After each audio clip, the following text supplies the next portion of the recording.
9. Jiangxi Province, a place called Dayangzhou. A 3,000-year-old Shang dynasty tomb was opened by a construction crew with a single scoop. When the archaeologists arrived, everyone froze. Buried inside, a great southern noble of the Shang dynasty. His grave goods, more than 480 bronze vessels, a scale never seen before in southern Shang archaeology. But the thing that gave archaeologists the biggest headache was one strange object, a ding, a bronze tripod cauldron with a squat, flat belly and 3 legs. The strange part beneath the cauldron, attached to it, was an open-work tray. What was it for? The ding? Every Shang person knew what a ding was. But a ding with a tray hanging underneath, never seen before. Some said it was for sacrifice. Some said it was just for display. Until someone noticed, deep in the gaps of the tray, there were burn marks. Burn marks. A bold guess surfaced. What if the tray was meant to hold burning charcoal? Then this thing was more than a ding. It was a heating device 3,000 years old. The noble poured meat broth into the ding, charcoal burned below, and the whole table gathered around it, cooking and eating as they went. Archaeologists gave this kind of vessel a nickname. They called it the ancient Hotpot.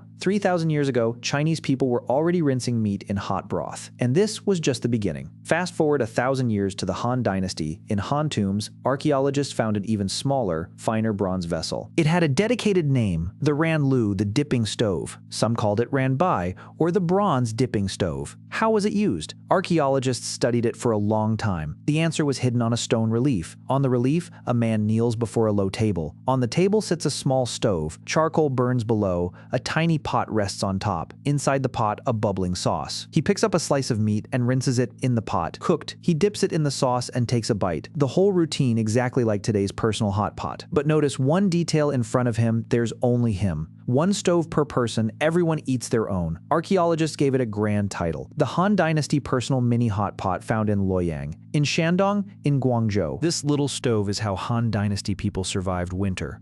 2,000 years ago, Chinese people already ate one person, one pot. Stop. Let that sink in. When you picture hot pot, don't you see a crowd around one big pot? But 2,000 years ago, it was one person, one pot. What you thought was tradition is actually young. What you thought was modern is actually ancient. So the question becomes why? To answer that, we have to go back to the Shang and Zhou dynasties. Back then, there was a bronze vessel called the ding. You've heard the sayings asking about the 9 tripods. One word weighs 9 tripods. The ding was never just a pot. It was a ritual vessel, a symbol of power. The Son of Heaven had 9 dings, a duke 7, a minister 5. This was called the ding hierarchy. The meat cooked inside was distributed by rank. Your identity decided which cut of meat you ate. During sacrifice, the meat in the ding was offered to the ancestors. After the ritual, it was divided among the nobles. This was the oldest form of individual dining. One low table per person sitting on mats, each eating their own, each in their own place.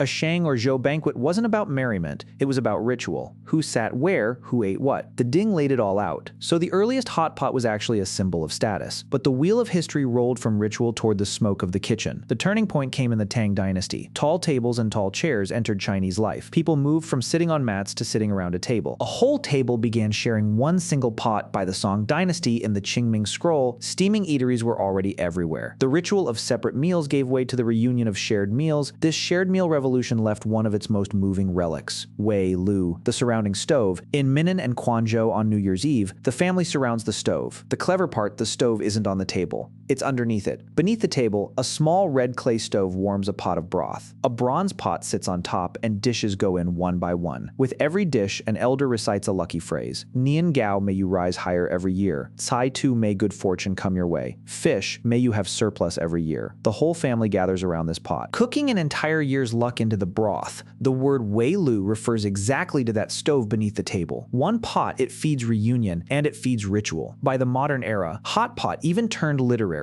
In Republican-era Chongqing, when white chrysanthemums bloomed in autumn, old restaurants served a dish called the clear broth chrysanthemum hot pot. At the center of the pot floated a single huge white chrysanthemum, the broth crystal clear, utterly elegant. To eat it, you first ladle a spoonful of broth and drink in the chrysanthemum's fragrance. Even the widely traveled gourmet, Tang Lu Sun, favored this style. And in Yunnan, there's an even sturdier one, the copper chimney pot with a tall flue standing in the middle. You drop charcoal into the flue and the broth around it boils. Lamb, pot goes in slice by slice. Isn't that a cousin of the northern mutton rinse charcoal pot? So you see, from the Han dipping stove to the Minnan surrounding stove, from the chrysanthemum pot to the Yunnan copper chimney pot, the most ancient hot pot was always a pot of clear broth. No chili, no red oil. So the question becomes, where did the red oil spiciness come from? The answer hides inside one tiny fruit. The chili is not native to China. It comes from the Americas, a favorite of the Maya and the Aztec. The Maya used it in rituals. The Aztec used it as money in 1493. Columbus carried it back to Europe. When Europeans first saw chili, they were too afraid to eat it. What did they use it for? As an ornamental plant, grown in flower pots. Pretty to look at. Then the Portuguese brought it to Asia. Around the Wanli era of the Ming dynasty, chili arrived in China. In 1591, Gao Lian wrote the book Zunsheng Bajian. In it, chili fanjiao, foreign pepper, was recorded for the very first time. Notice it was recorded as a flower. Ming people grew chili to admire its blossoms. It wasn't until the Kangxi era of the Qing dynasty that mountain farmers in Guizhou found the secret. This thing, you can eat it, it warms you, and it chases away dampness. Guizhou became the first province in China to eat spicy food. The Kangxi era Sizhou Prefecture gazetteer records it in black and white. Only then did chili move from the flower pot to the dinner bowl. By that math, Chinese people have been eating spicy food at most 400 years. 400 years, standing before 2,000 years of hot pot, is only the final fifth of the story. And the city that pushed spiciness to its peak, Chongqing. Chongqing hot pot's base is dangerously addictive. Records say a single batch of paste uses 80 jin of chili and 20 jin of Sichuan pepper. This numbing spicy formula is a product of the modern docks. Riverside trackers soaked in freezing river water all day. At night, off work, they'd crowd around one giant iron wok, chili and pepper dumped in by the handful. Spiciness was originally a laborer's weapon against cold and damp. To this day, Chongqing locals can't agree. Did hot pot begin at the riverside docks or in the hillside slaughterhouses? The two camps have argued for decades, but everyone agrees on one thing. Hot pot is what Chongqing gave to Chinese food, the most steaming hot gift of all. Here's the funny part. What this gift looked like at the very beginning, dock workers trying to save money threw beef offal and scraps into one pot. They used a 9-grid divider, each claiming their own cell, each rinsing their own. The 9-grid was originally about dividing territory, not dividing flavor. Look at this pot. It has been simmering for 2,000 years. The Shang Ding, one person, one ding, that was ritual. The Han dipping stove, one person, one pot, that was discipline. The Minnan surrounding stove, fire under the table, that was reunion. The Republican chrysanthemum pot, clear broth, that was elegance. The Chongqing 9-grid, red oil boiling, that is the street. 2,000 years of China, all simmered in this one pot. But there's a hidden thread you might have missed. The ding, one person, one ding, separate. The dipping stove, one person, one stove, still separate. But then the surrounding stove, one pot for everyone, together. And the 9-grid, one pot, 9 people, completely together. Across 2,000 years, the Chinese moved from separate to together. Why? Because hot pot was never just hot pot. It is how Chinese people come together. A table of people around one pot, steam rising, chopsticks crossing. In that moment, ritual, reunion, elegance, and the street all melt into one broth. Look closer. What simmers in the pot is the distance between people, from one ding per person to one pot for 9. It took the Chinese 2,000 years to turn the dining table into a table of togetherness. Next time you eat hot pot, look at the pot, the slice of meat you're picking up. In the Han dynasty, it was called ran, to dip. In the Tang dynasty, xuan, to rinse. Today, it's called ju, to come together. If this episode made you go, ah, so that's it, hit subscribe. The Wok Scrolls, we decode the backstory of Chinese food. Tell me in the comments. Next episode, was tofu invented by alchemy, or is MSG really guilty? See you next time.